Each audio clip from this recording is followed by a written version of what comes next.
Hello ladies and gentlemen, and welcome to the Arnie Diaz Show. Today's show, a review of Avatar: The Way of Water.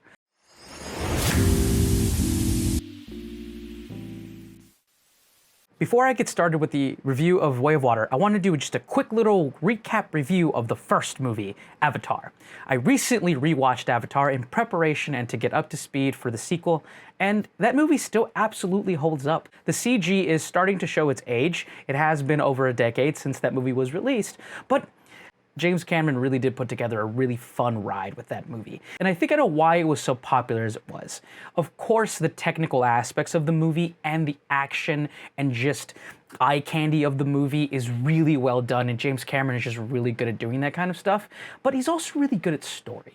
And I know a lot of people criticize James Cameron specifically for that movie because he uses a lot of archetypal characters, and because of that, some of the plots and story elements of the movie are a little bit predictable.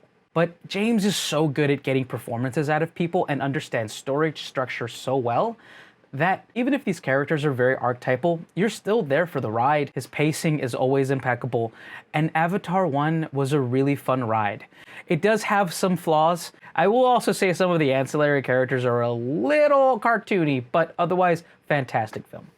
Now for Avatar 2, The Way of Water. This film opens up and shows you the beginning of the story is going to be around the Sully family. Jake Sully and Neytiri have a family, and it consists of 3 biological children and 2 children that they have adopted. One of those children of note is actually the offspring of Sigourney Weaver's character from the first movie, who is actually voiced and motion capture acted by Sigourney Weaver herself. This is going to be one of my very few criticisms of this movie. The character that Sigourney Weaver plays is a teenager, and hearing Sigourney Weaver's voice, it's a little jarring, and it does take me out of the movie a little bit, for sure. I do want to talk a little bit about the format that I watched this movie in. I did watch it in full IMAX 3D with the glasses and everything. I will say this, I don't usually watch 3D movies.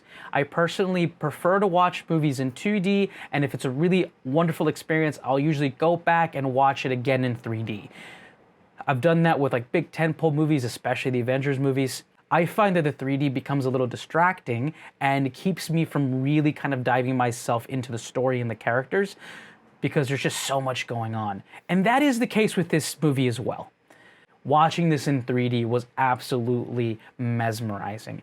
James Cameron has taken the time and fleshed out every single small inch of this world, and it pays off in droves.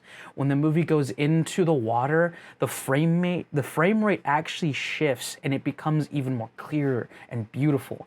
Everything is just done to a T here. It is a visual feast, and I think it can be a little much, for sure. I'm actually going to watch this again in 2D just to see if I missed anything, just because there's just so much going on in the 3D that it can become a little bit overwhelming and you just don't know where to look sometimes. And until you get used to it, it kind of pulls you out of the story. But again, this is an incredible, beautiful, mesmerizing experience. It's just great. This movie deserves to be seen on the biggest screen with a good 3D. Try to get the IMAX 3D. It's totally worth it. It's totally worth it. The story of the film revolves around the Sully family and running away from threat to another part of Pandora where we meet a new kind of Na'vi that is more adapted to the water. And that is where the bulk of this movie takes place. Most of the runtime of this movie is actually dedicated to the children of Neytiri and Jake Sully. Each one of these characters, their story takes kind of precedent. In a lot of ways, this really their story, with Jake Sully and Neytiri kind of taking a backseat for a lot of it. And it's with these children that you learn the ways of the water Na'vi, and you're introduced to the underwater world as those children traverse that world. Now, there are 5 children and 2 adults in this family, so just the sheer number of characters does make the plot a little bit big and bolsterous and a little convoluted, for sure. In an almost 3.5 hour long movie, there are some characters that do get shortchanged, especially the youngest of the Sully family, for sure. They're only there to kind of be in peril in the moments they need to be in peril for the story's sake. And besides the denseness of the story, the performances are done really well. Everyone gives it their all. You can really see the performances of everyone through the CG.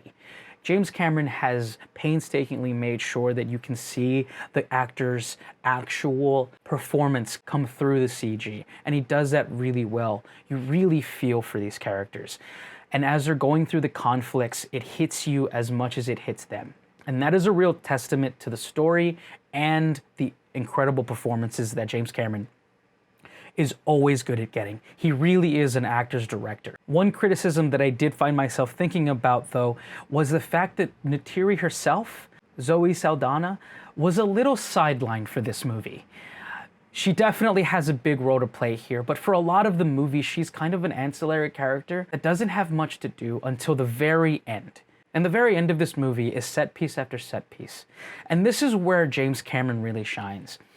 One of the biggest reasons I feel that he is so successful is because he is able to blend action beats with story beats flawlessly. No action in this movie is ever sacrificed for the story. And almost every action beat in this movie has a real connection with the story, either it being a moment of fulfillment for a character or a moment of payoff for the plot for something that was set up before. This is where James Cameron just shines. He knows story structure and also knows how to combine story and action in a way that is just fluid. It flows, and his pacing is impeccable. The story is dense, but with him pacing the story the way he does, you're able to follow the beats that are important and understand the moments when they come. I had an incredible time at the movies with this film. I give Avatar: The Way of Water a 9 out of 10. From the beautifully crafted, luscious world that James Cameron has created, to the story that centers around the survival of a family, and the performances from all of the actors, this movie begs to be seen on the biggest screen you can find, be it in 2D or 3D. With a story that I think is a bit dense with characters, but ultimately is easy to follow because of James Cameron pacing. I think this is a fantastic film, and I had a really good time with it. The performances from all of the actors are also incredible, and you can really see them through the 3D. I would say that Zoe Saldana deserves a little bit of a bigger part for the next one, but this was a solid sequel to the highest grossing movie of all time. Thank you so much for watching. Thank you for watching all the way to the end. Please like, comment, subscribe. Please comment. What did you think of Avatar: The Way of Water? Are there any other James Cameron movies that you'd like to see me review? What are your favorite James Cameron movies? Thank you so much for watching.